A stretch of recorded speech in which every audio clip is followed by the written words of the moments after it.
Hello BookTube, my name is Elizabeth and I read bouquins and books. Earlier this summer, Lucas from the channel Bits of Lit started Poetry Thursday. It's basically an invitation for booktubers to talk about poetry on Thursday, either to read a poem or talk about it. And I've watched many Poetry Thursday videos and I like them. I think they are super interesting and I think it's a great way to get into poetry. And of course, as a good booktuber who just follows trends, I wanted to do something for Poetry Thursday. But I had a small problem. Up to this summer, my entire collection of poetry was this. So this is Petite Anthology de la Poésie Française. It's the sort of book that you buy on impulse, that you find near the cash register. And it's just the poem itself, not any explanation as to the date it was written or oh yeah, well, the date is written, but nothing else. No explanation as to who the author is and where the poem is in the work of the author and where it is in the history of poetry or in the movement or whatever. So it's just the plain poem. The other book that I had was this, Poems of the Great War, 1914 to 1918. It says what it says. It's war poems written during World War I or shortly after. And once again, it's just the naked poems. No explanation at all as to whether the author survived or not, or what the author was doing in the war, or whether they were soldiers or they were outsiders, they were staying behind. No explanation at all. So it's just a naked poem. And then the other two I had are by the same author. It's Baudelaire. This one was mandatory reading in college. This is not the copy I had in college. I bought it recently. Recently being, during the pandemic. For some reason, I was longing to read some Baudelaire. So I bought the book again. And I've read a few. In college, I did read it from cover to cover because we had an exam on it. But I cannot say that I know any of these particular poems by heart or that I am in love with these poems. And the other one that I have is this, and it's a bit of a cheat. It's poetry in prose, so it's not even poetry. So I was not really equipped to talk and participate in Poetry Thursday. One day this summer, I was feeling meh. Not that I was sad, not that I was sick, I was just meh. And when I feel like that, I go to the bookstore. In this particular case, I went to Chapters Rideau and I went almost straight to the romance section. And the way the store is made, or the way the books are placed, the romance section is two shelves, two freestanding shelves, and on the wall facing the shelf is poetry. And I was walking and browsing the romance section, and then I ended up face to face with this book. 77 Fragments of a Familiar Ruin, Poems by Thomas King, 25% off. Thomas King is an author I know and love. I read three of his novels, two novels, a collection of short stories. I read a nonfiction. I read, a mystery that he wrote. So I thought, oh, I like this author. Maybe there's a chance I could understand what he writes in poetry because I know who he is and I know his style and I know where he is situated in the history of poetry, that is right now. So I thought I would pick this up, and I did pick it up and I read it. And I loved it. It's fragments, like it says. Nothing is very long, nothing is very complicated. And I really, really liked it. So I thought, okay, I could use this for Poetry Thursday. But at the same time, I did not feel comfortable. So I put this aside a little bit.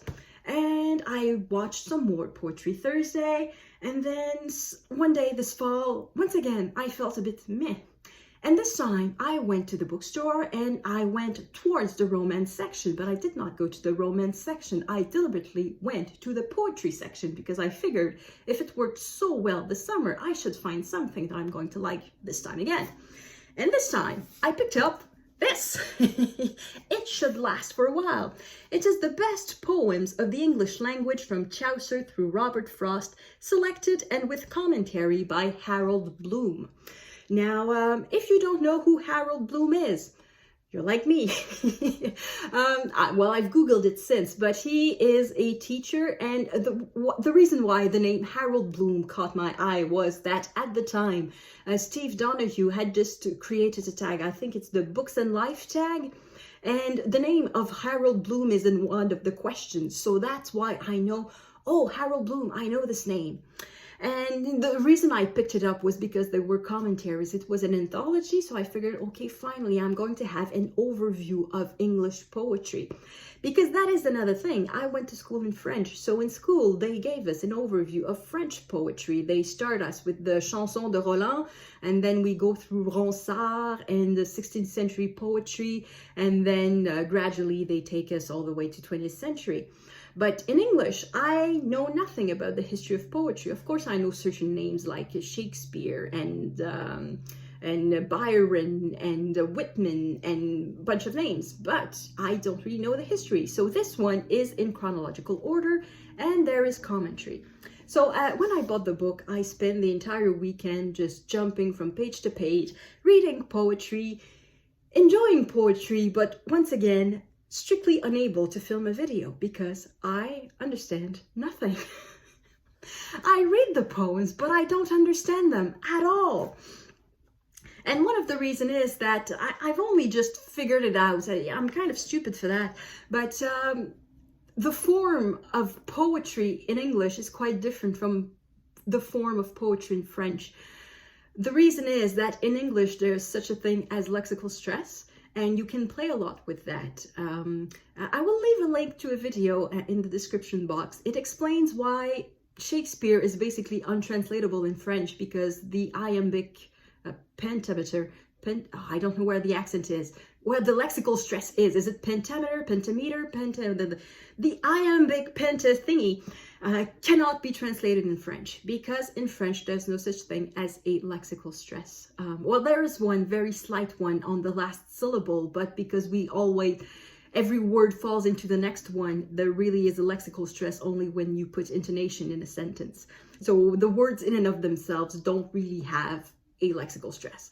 So all these meters and these patterns don't exist in French, and I've just figured that out, that it's these patterns that make poetry in English. It is not rhymes, it is not syllables, it is these patterns, rhythmical patterns, and also of course the images, like the comparisons and the metaphors and the alliterations and all the allusions and everything like that. Of course it plays a role too, but basically a big piece is missing. So I'm still learning about that. But meanwhile, I wanted to share some of the commentary of Harold Bloom, because if I do not enjoy the poetry, I do enjoy the nonfiction that is in this book. And Bloom does not refrain from giving his opinion. So the first one that caught my eye was quite innocent compared to the other ones. Michael Drayton. Michael Drayton was born in 1563 and died in 1631. About Michael Drayton, he says, Drayton is now remembered for his sequence of sonnets Idea, one of which I include here. Drayton, a follower of Edmund Spenser, was very nearly a major poet and would have more readers now except for the imaginative richness of his era. To have Shakespeare, Marlowe, Spenser, Johnson, and Donne as one's contemporaries is an involuntary courtship of oblivion. I thought this was very funny, and after that, quite many others caught my eye. Lord Byron. Byron's life and personality are at least as fascinating as his poetry.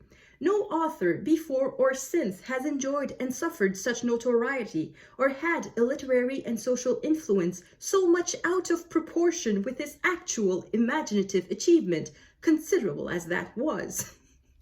I think it's hilarious. He's saying basically that Lord Byron did great things, and yet he's completely overrated because of his reputation. The reputation is just so big, there's nothing he could do that could match it.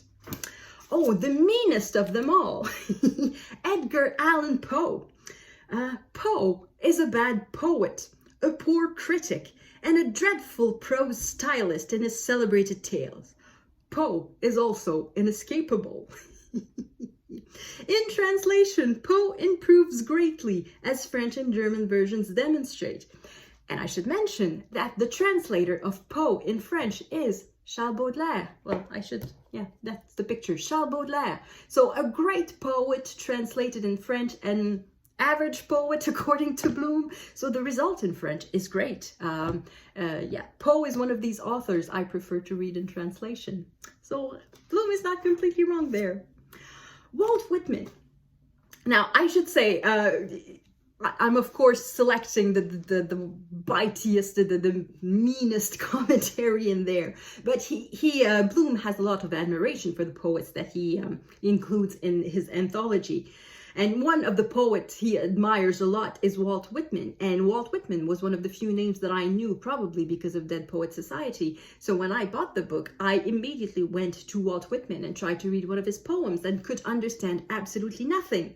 And very thankfully, Bloom says Walt Whitman is a difficult poet, complex, evasive, subtle, hermetic, who wants his poetry to look easy. Democratic in ideology, Whitman personally was intensely private and elitist, and his open stance toward his reader is a rhetorical fiction. So I'm glad that I'm not stupid for not understanding Whitman. He is complicated. So thank you, Mr. Bloom. This one, I don't know why there's a bookmark there. Oh, Matthew Arnold, 1822 to 1888. Arnold, long admired both for his poetry and his literary criticism, was not particularly good at either. I am aware that mine is not a popular judgment among scholars. So little comments like that I enjoy a lot. So at the moment, I'm enjoying more the non-fiction, the biographies of the poets than the poems themselves. But gradually, I am working. I'm reading poems. I have not forgotten the book, even though I bought it a few weeks ago now. So it's faring better than the other poetry books that I bought. And hopefully one day I will feel comfortable enough to read a poem on Poetry Thursday. But in the meantime, I'm just going to recommend this book as an anthology. It has over 100 poets. I think it's 105 or 107 different poets. He decided not to include too many poets from the 20th century. All the poets he includes were born at the latest in 1899. So no purely 20th century poets are included in there. So there's the benefit of hindsight.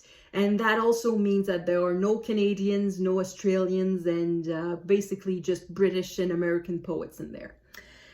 But it is still a very good anthology, I think. It's I find a lot of interesting things. So I'm not reading it cover to cover because it's not a good way, I think, to use an anthology. The point is to jump from one point to another and read a more modern poem and an old one, and try to find a poet that really attracts me and that I'm more interested into trying to decipher the poetry.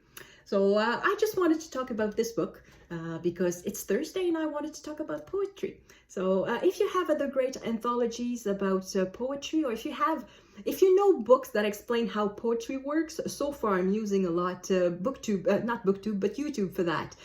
Teachers explaining meters and explaining figures of style and explaining a whole lot of things about poetry. YouTube is great for that. So if you have books about the history of poetry, perhaps in English, and how poetry works in English, please recommend them in the comments. I'd be very interested. Thank you everyone for watching. I will see you in the next video. À la prochaine!